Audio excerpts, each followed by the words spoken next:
bangkai mana yang saya simpan gitu ya. Tidak, kita juga akan memberikan klarifikasi. Menurut saya itu ridiculous. Kalau saya nggak anti apapun. Nggak anti apapun. Nggak anti apapun, termasuk poligami. Termasuk anti, ya? Poligami juga nggak anti saya. Kita berarti Mulan dan Dani ya? Ya, tentunya iya ya. Suka anak perempuan katanya ya? Saya suka anak kecil semenjak punya anak. Tante kepingin cucu nggak? Tambahan cucu?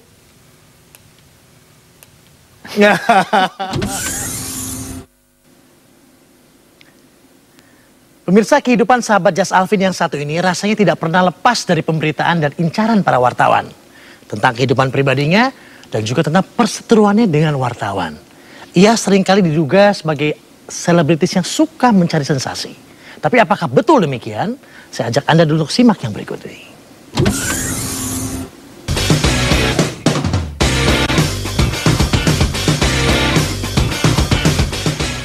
Jagat hiburan tanah air rasanya tidak pernah sepi dari pemberitaan para selebriti. Belakangan yang tengah hangat dibicarakan adalah musisi beken Ahmad Dhani. Pendiri band Dewa 19 ini tengah berperkara dengan wartawan salah satu stasiun televisi. Ia diadukan ke kepolisian dengan tuduhan melakukan tindak kekerasan pada seorang kamera person. Pengaduan ini akan dicabut bila mantan suami Maya Estianti ini bersedia mengakui kesalahannya dan minta maaf. Namun ayah dari Ahmad Al-Ghazali, El Jalaluddin Rumi dan Ahmad Abdul Qadir Jailani ini tentu keberatan atas persyaratan tersebut. Lantaran ia merasa privasinya telah diambil paksa oleh wartawan salah satu stasiun televisi itu. Dengan itikat baik untuk menyelesaikan perkara ini, pendiri manajemen artis Republik Cinta tersebut meminta Dewan Pers selaku mediator. Aku lelaki, bukan manusia.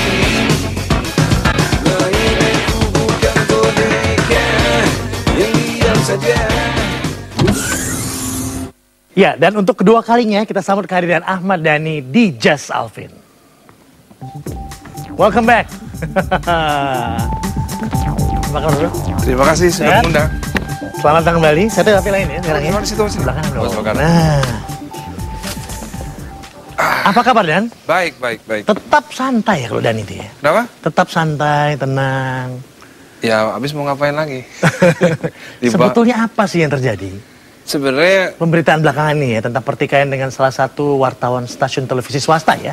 Ya, sebenarnya sih yang terjadi sih sebenarnya biasa-biasa aja ya. Cuman mungkin pemberitaannya jadi semacam ada hiperbolik sedikit gitu ya. Jadi tapi sebenarnya permasalahan sih sudah kita selesaikan secara intern gitu ya. Tapi nanti bentuknya seperti apa kita lihat aja. Yang jelas tidak ada pemukulan di sana ya. Tidak ada pemukulan. Kalaupun kekerasan itu baru hanya opini. Kekerasan itu hanya opini gitu. Boleh sharing dengan kita kronologisnya seperti apa dikit? Kronologisnya sebenarnya saya di mobil. Saya di mobil sore juga, ya? Agak malam. Saya di mobil bersama wartawan juga. Ya. Jadi saya di mobil bersama wartawan juga, infotainment. Tiba-tiba pas saya turun, sebelum sempat turun sih, baru mau turun tiba-tiba ada kamera dengan lampunya gitu kan. Nah tentunya karena saya juga bersama dengan seorang pengacara saya suruh pengacara saya untuk ngambil kasetnya gitu. Karena dalam pemahaman sederhana saya gitu ya, pemahaman logika sederhana gitu ya, mereka tidak berhak mengambil gambar saya gitu. Saya potong sedikit. Kasetnya kosong pada saat lihat. Saatnya kosong karena saya kan punya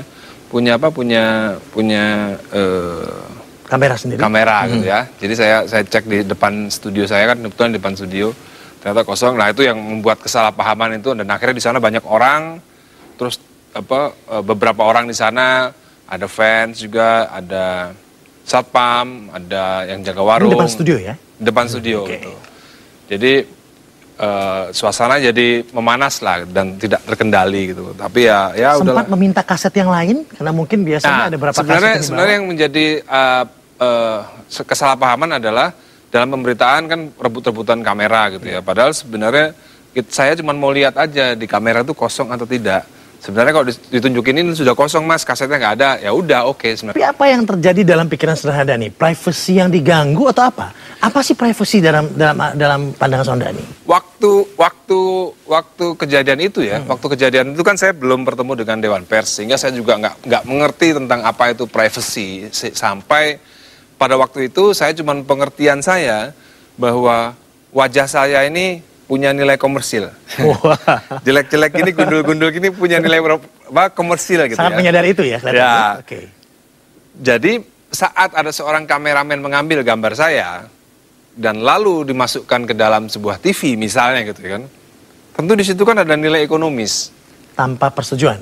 Ya, nah kalau ada nilai ekonomis di situ, patut tidak misalnya saya tidak diberi fee misalnya, atau tidak dimintai izin apalagi gitu loh. Persetujuan apa yang ditawarkan oleh Dewan Pers, ataupun apa yang disarankan Dewan Pers Onda nih? Menurut Dewan Pers itu kedua-duanya memiliki porsi kesalahannya masing-masing, gitu, sehingga kedua-duanya patut untuk saling memaafkan. Untuk saya sih sudah terjadi belum saling memaafkan itu?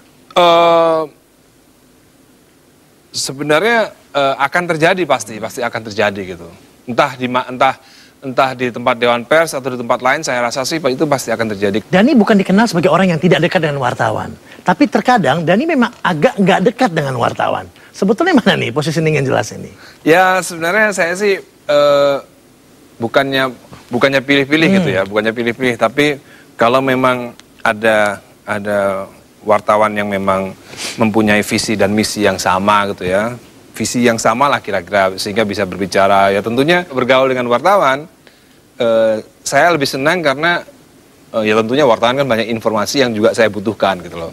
Bukan pertama kali kan Dan berseteru dengan wartawan sebelumnya? Kalau wartawan ya, kita mengkotakkan lagi mungkin ya, wartawan atau ya kalau pekerja. Kalau perseteruan ya mungkin kalau dihitung-hitung ya ada beberapa yang kalau wartawan mungkin baru satu ya, baru satu. Sebelumnya yang pertama mungkin dengan penulis penulis novel ya, penulis novel, karena dianggap saya menjiplak karya novel gitu kan. Itu juga dilaporin polisi. Itu juga dilaporin sering polisi. Katanya. Ya, itu juga dilaporin polisi tahun 2002. Dan memang sebenarnya di hukum di Indonesia itu sebenarnya sudah ada, cuman tidak disosialisasikan saja gitu.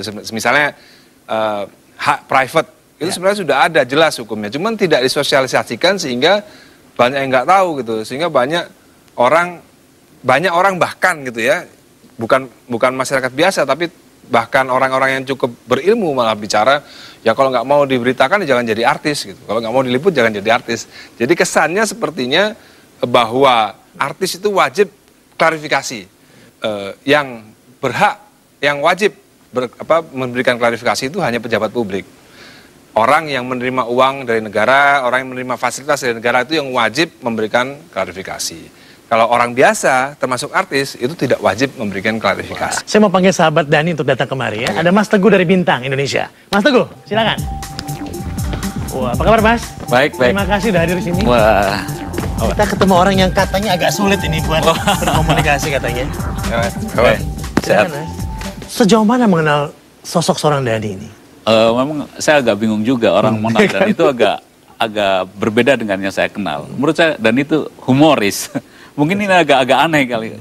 Ketika saya ketemu dengan dia, saya mengenal dengan Dani itu tahun 96 ya. Udah kita pembicaraan juga udah lepas, bukan hanya soal musik aja, bukan soal gosip aja ya. Dani juga manusia kadang-kadang juga gosip juga. Dia agak picky milih orang apa gimana sebetulnya? Kalau kita lihat. Ya, bukan picky dalam artian good way ya, bukan ini.